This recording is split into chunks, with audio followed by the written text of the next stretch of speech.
Good morning. Welcome. So, today I have another book to talk about because what else do I do with this channel right now?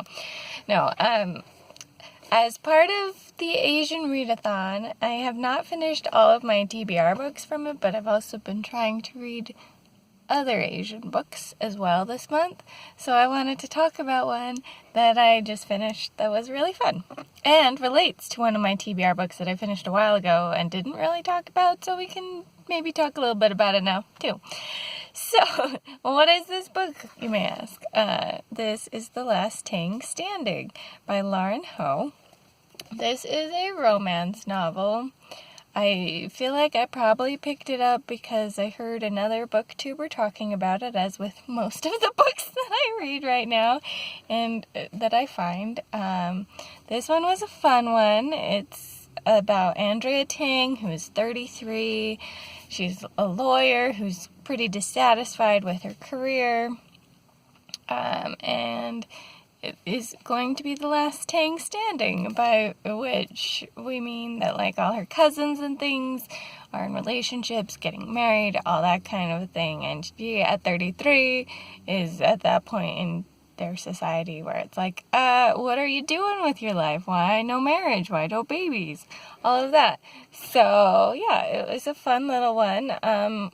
When I picked it up, I apparently didn't read the back of it very carefully because I did not realize until about like halfway through that this was like a love triangle type story. But I had a lot of fun with it. I super enjoyed it. As I mentioned, we can relate this to one of the other books that I read this month too.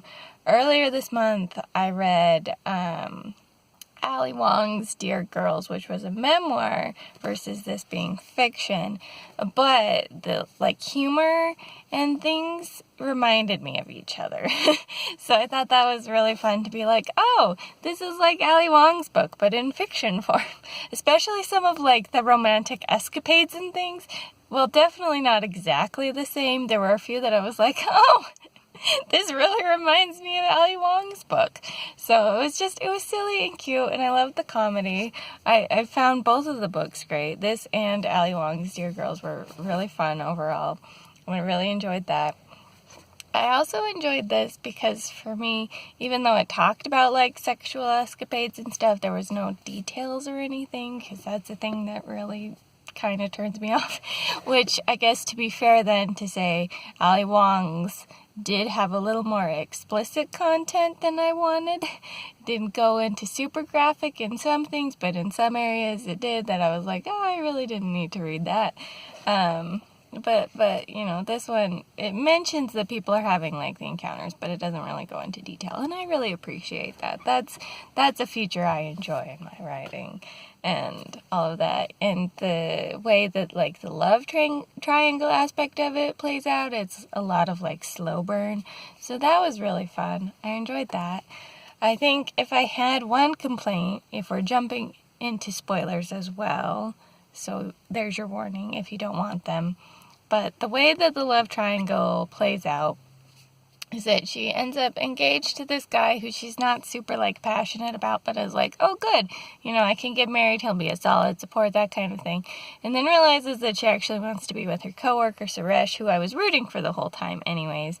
But throughout the whole book, as she's fighting her feelings for Suresh, it was just frustrating at times how she fought the feelings.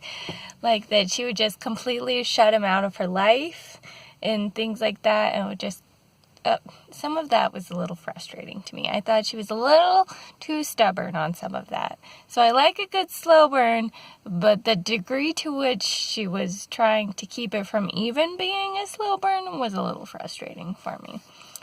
But I did enjoy it overall. I would recommend if you're looking for a silly little romance.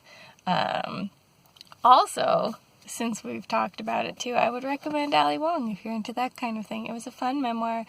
I do enjoy memoirs myself, so maybe if you don't enjoy memoirs, it's not a thing for you. But I did pick up Ali Wong's as the audiobook, so if you like listening to her comedy shows and stuff, that might be a good option because she reads her audiobook.